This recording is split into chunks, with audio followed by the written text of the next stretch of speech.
Okay. All right, and today Blues Radio London has a very wonderful opportunity to speak with James Boogaloo Bolden, and you have a brand new album out. And now James is also, and has been for the past 30-plus years, band leader for the King of the Blues, Mr. B.B. King. And first off, James, thank you for taking the time out to talk with Blues Radio London. We really do appreciate it. And oh, man, thank you for having me. I really appreciate doing this. No, you're welcome, man. Thank you. I appreciate it. And, I'd like to talk to you about your new album, New News, Just the Blues. It's just come out. Now that it is out, James, how satisfied are you with the album? Oh, man, I'm very satisfied with it. I love it.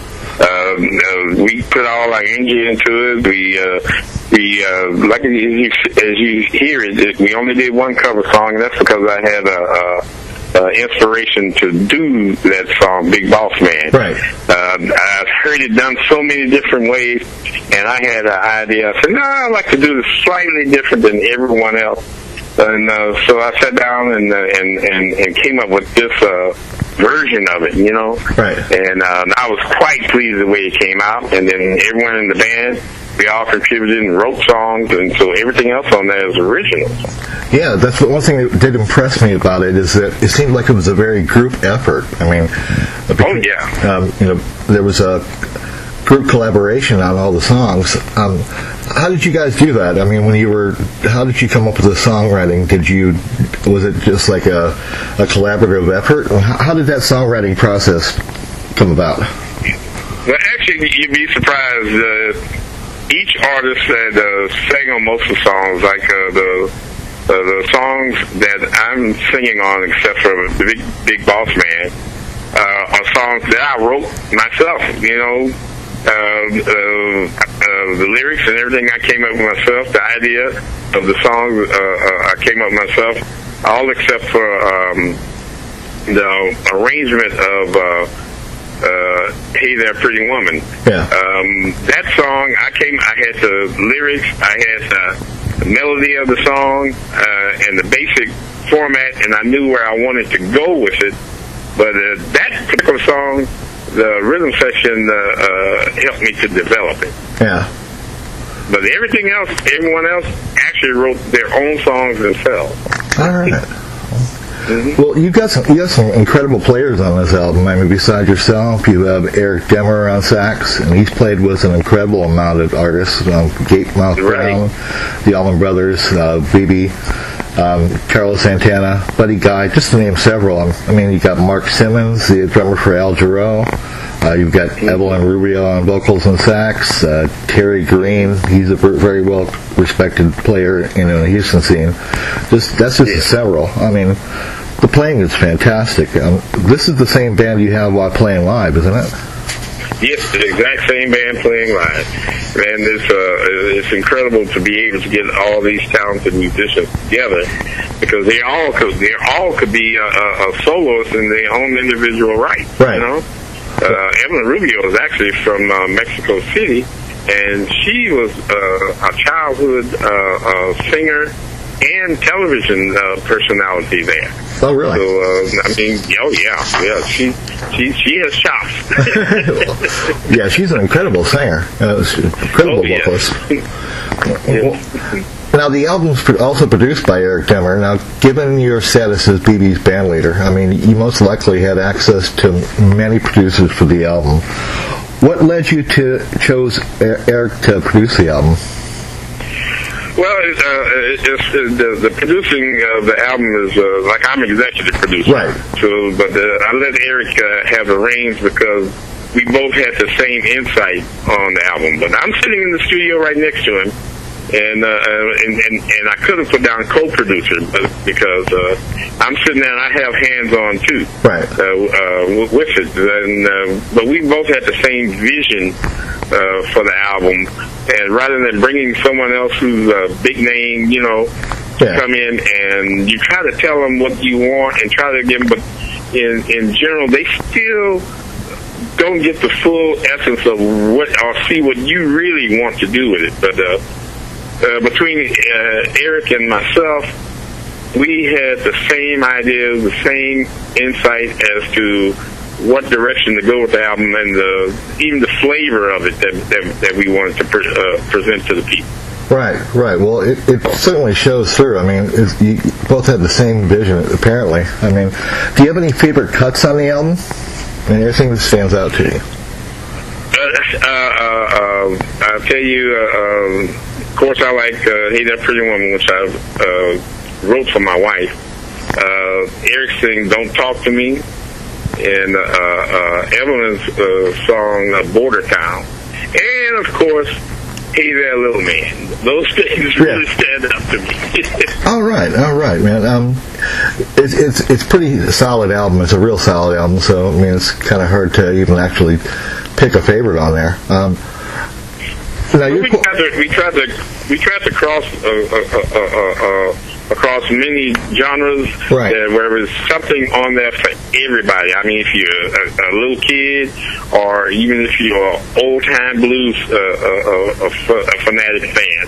So we try to cover everybody, and when we do live shows, that's what we do. We try to reach out to the complete audience. Right. Well, that's a great thing. I mean, one thing also that struck me about the album is that you give each person a time to shine on the album. Even though it's your album, you know, it's not just, well, this is just James's album.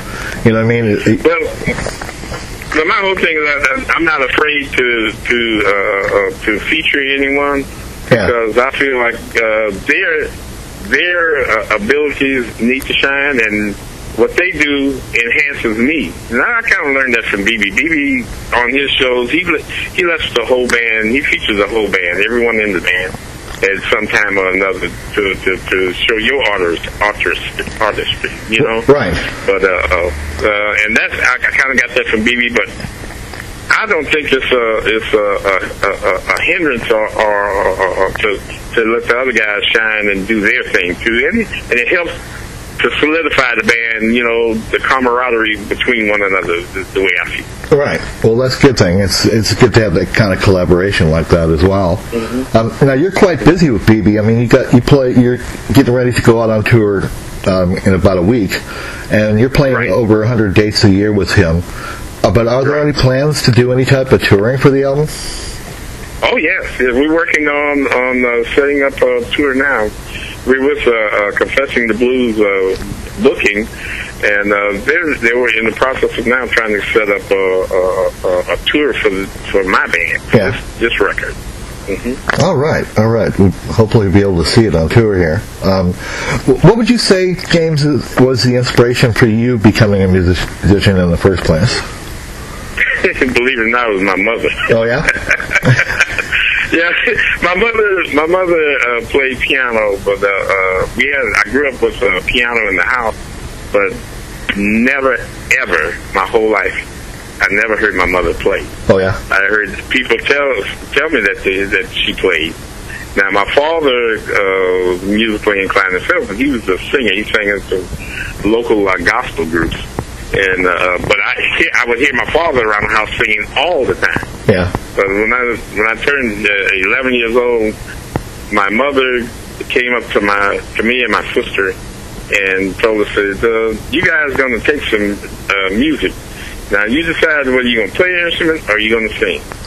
And my mother was the kind of person that you didn't go against what she said. Yeah. You just followed her, you know. So that's actually the inspiration for taking up music, because before that I was thinking about medicine. I wanted to be a doctor. Oh, well, with music you're doing healing as well, so. You know. Oh yeah. what was it that led you to playing the trumpet? I mean.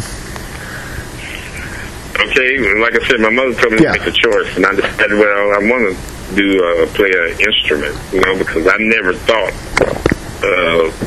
about singing. You know, I sang in the church choirs and all that. Right. So that was just something to do, you know. But she told me that, and I said, I think I'd like to play an instrument. And I was watching television, and Louis Armstrong came on one night on a show. Yeah. And it was kind of like the Louis Armstrong show. And I was sitting there and I was watching and said, you know what? I kind of like that. I like the trumpet. I said, I think I'm going to try that out, you know. And I told my mom, I said, Mom, I want to play trumpet. So she said, okay. And she got me a trumpet, and I've been stuck with it ever since. well, who were your early influences? You mentioned Louis Armstrong. Louis Armstrong, Clark Terry, Dizzy Gillespie, Miles Davis, Freddie Hubbard, Lee Morgan, and believe it or not, Al Hurt. Oh, okay, yeah. He was really popular then, definitely. Right. So pretty much jazz artists there. I mean, how did you come to listening to the blues then? Okay, well, when I was a teenager in high school, we did I'm actually classically trained. Yes. When I started playing, I started playing in junior high school. So I was 12 years old when I started. And the band director, in junior high, you have one band director, and he teaches all the instruments. You don't have any individual teacher there, for each instrument. So he taught trumpet, he taught sax, he taught the clarinet, he taught trombone, taught tuba, but he actually was alto saxophonist himself that played all the saxes, played flute, and played clarinet. He was from Xavier University in Louisiana, and he was a jazz player. So when growing learning from him, we would hear him after school practicing himself in the band room. Yeah. And I would say, wow. So there were like a group about, I'd say 8 or 9 of us that were really, really interested in the music. So we would hang out after school was over in the band room, and he took us under his wing and started writing little charts, started teaching us jazz, how to read the jazz charts and how to follow chord changes, how to transpose music, all this stuff. And we'd only been playing like a couple of years. Yeah. And just listening to him, he was my biggest influence, to be honest. Oh, fantastic. Now, one of your first jobs musically was playing trumpet in local bands. You backed up James Brown. It was Stevie Wonder, The Temptations, Supremes, just to name several, and many more. Yeah. What was that experience like for you? But during that time, all the big groups would come to town, and they would augment their bands with pickup musicians. Yeah. And so I was fortunate enough to be one of those musicians to play with all those different groups. And I mean, man, you're like 19 years old, 18, 19 years old, and to be in the midst of all that and all those different groups and watching the entertainers perform, and you sitting there on stage with them, you can't help but get influenced by them, I mean, at the time, you're taking it all in, but you don't really realize everything that you're getting out of it. Right. For me, it was like a learning experience from each one of them, learning my craft. Oh, you were going to school, yeah. yeah, exactly. Going to school all the time. Now, usually in cases like that, and a famous example of that is kind of like being with Chuck Berry, who will fly in and play with pickup bands, and there isn't really any rehearsal beforehand. Was that the case for you? And if so, how daunting was that to have to learn all that stuff like that? Well, like I said, starting off so early in junior high with the teacher, his name is Edmund Broussard. He's still alive now. And learning to read then, he stressed learning to read music. Yeah. I mean, and not only just reading it, being able to pick up a piece of music for the first time without having ever played it before. And sight read. I mean, actually sight read like you're reading a book. Right. Like you pick up a book and you're reading a story. You've never seen that story before, but you read it, and you go straight through it. But that's the way he taught us to do. So being able to do that, a lot of times those guys would come in, they would have a musical director and you might have hour rehearsal to run over everything, but you didn't go over everything, every detail. Right. They would just show out, okay, this passage might be a little rough. Okay, we're going to do a segue here. We're not going to play this straight through here. Well, we segue from A to C here, and that would be the rehearsal. Yeah. So then, when the show come up, you sitting there and the artist is on. You haven't, so like I did a lot of things with Isaac Hayes. And Isaac never made the rehearsals. So when he came on stage, boom, you're on. Yeah. You following the music director, and Isaac is doing his thing, and you sitting there, you're reading the charts through, In the rehearsal, you sight read them through, and may not even play the whole chart, but right. You got an idea of what way it was going, how it was going to start, and how it was going to end. Well, and you got your start playing also with, the late, great Duke Ellington. How did you come to play with Duke, and what was that experience like? I know it was only a few months before he passed, but... Right. Well, what happened there was at the university, Texas Southern University, we had a stage band, and we played a lot of festivals. Well, competition, and we were in competition with a lot of the universities throughout the United States. Right. And, we met different artists, different clinicians, like Joe Farrell and Clark Terry, Dizzy Gillespie, George Benson, and a lot of the jazz musicians were there, Right. And they got a chance to hear you. And so out of that group, Duke came to Houston and had a chance to hear our vocalist. Her name was Anita Moore. She's passed away now. And Duke heard her performing at a club. And he heard her and had her to join his band. Right. And through that, as things and positions opened up, he would start going younger instead of when the older musicians, people had been 40, maybe 50 years, right, were deciding to leave and retire. Well, he refilled their places with different people. So he would ask Anita, who would you suggest that deserve a chance? And from there, she brought in another trumpet player by the name of Barry Hall, who's a fantastic soloist. Yeah.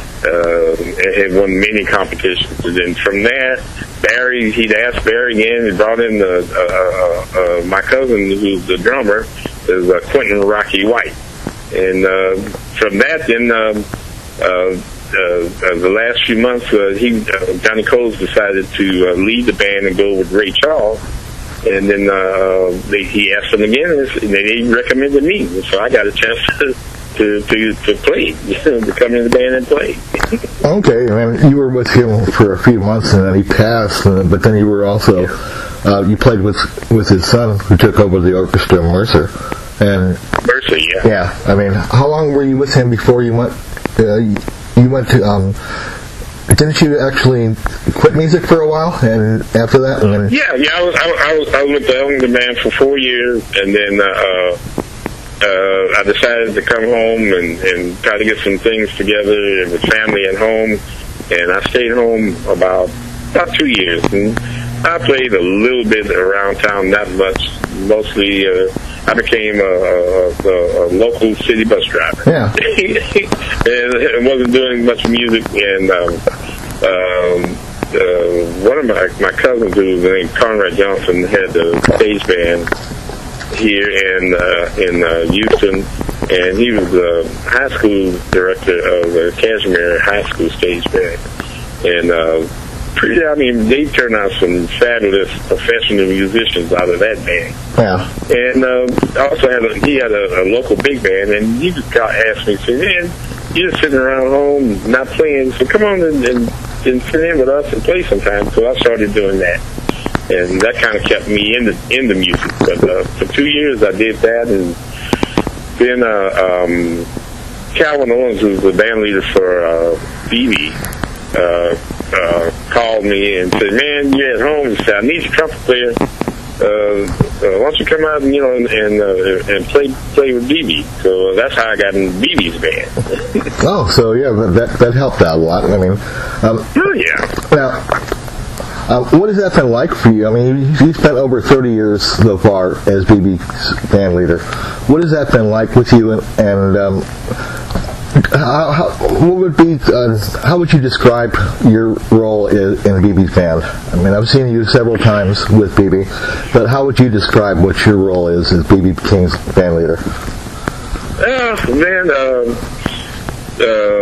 Being with BB is especially, in the beginning, it's like being in school. Right. Because you learn so much from him, and he's such a gracious person. If he's upset with you, he calls you on the side. He doesn't scream at you. He doesn't holler.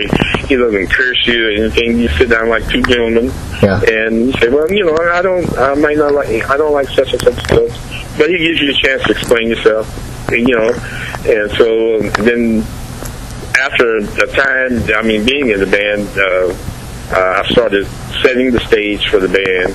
I started, at one time, we were wearing all different kinds of uniforms, so I became in charge of all the uniforms and what we wore from night to night. Yeah. And from there, after Calvin had left the band as band leader, and had a couple of other band leaders in there before me, and then one of the band leaders, Walter King, got sick. He got Bell palsy and had to leave, and then BB asked me to take over the band.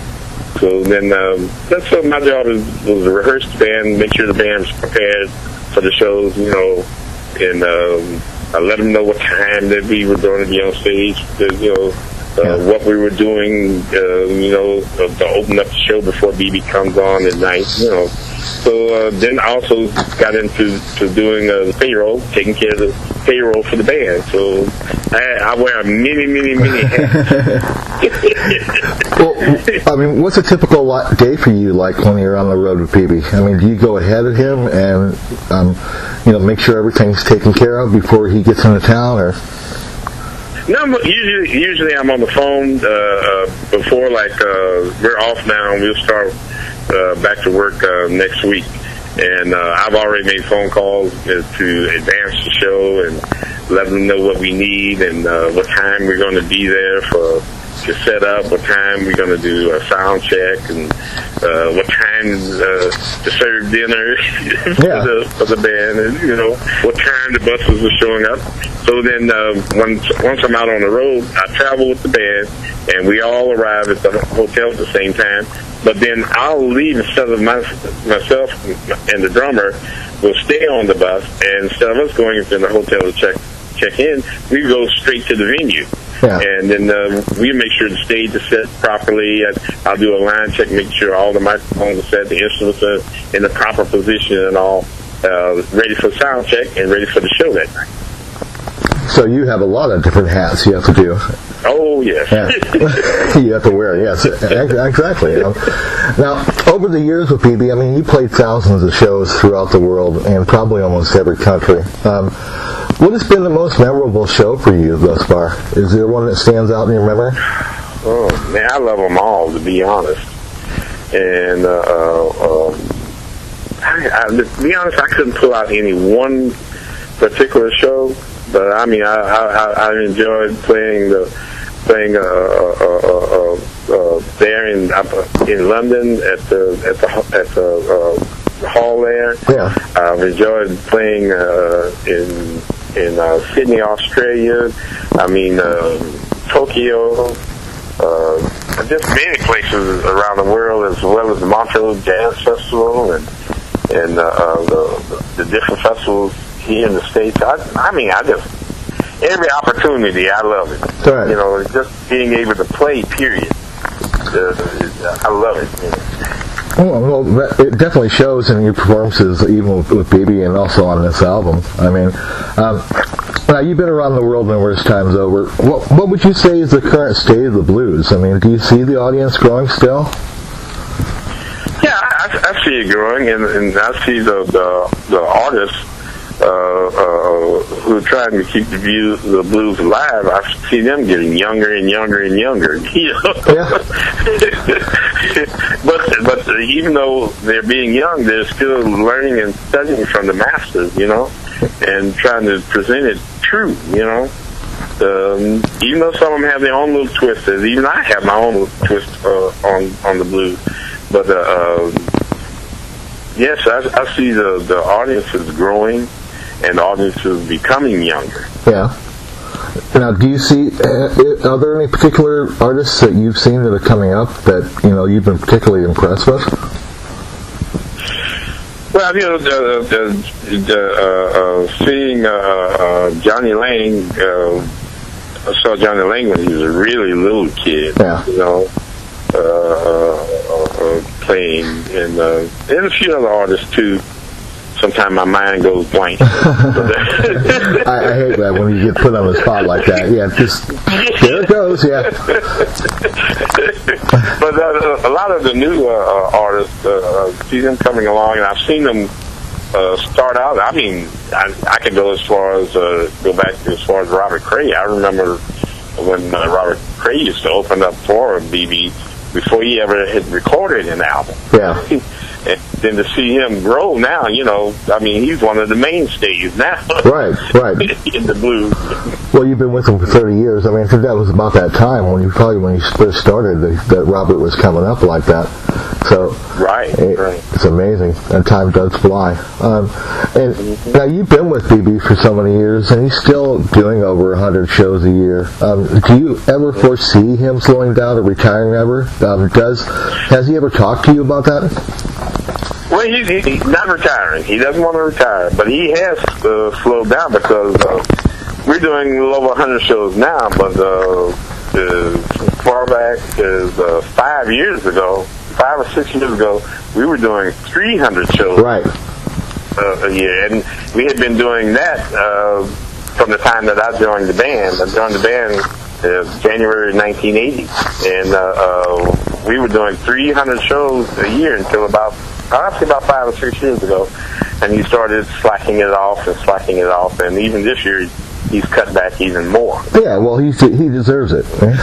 You know, I mean, hey man, he's 88 years old and still out there doing it. You know, right? So I mean, that's an accomplishment in itself. Oh, absolutely. I mean, and more power to him. I mean, I saw you guys just several months ago, and it was just an incredible show. I mean, you know, the entertainment value of it is just fantastic. You know, and you know. But now he tries to give you a lot of background, a lot of detail, and how things.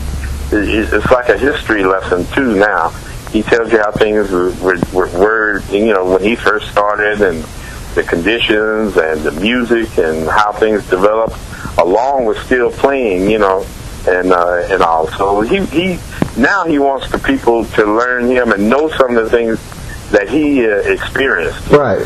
So he's kind of passing on all the info and, you know, all those stories. Yeah, I mean, that's fantastic. I mean, it's still an incredible show. You guys are so tight, and it's just, you know, it's fantastic. It really is. I mean, what advice would you have for an aspiring musician starting out in the business these days? And maybe perhaps something that you would have, you know, liked to have known when you started?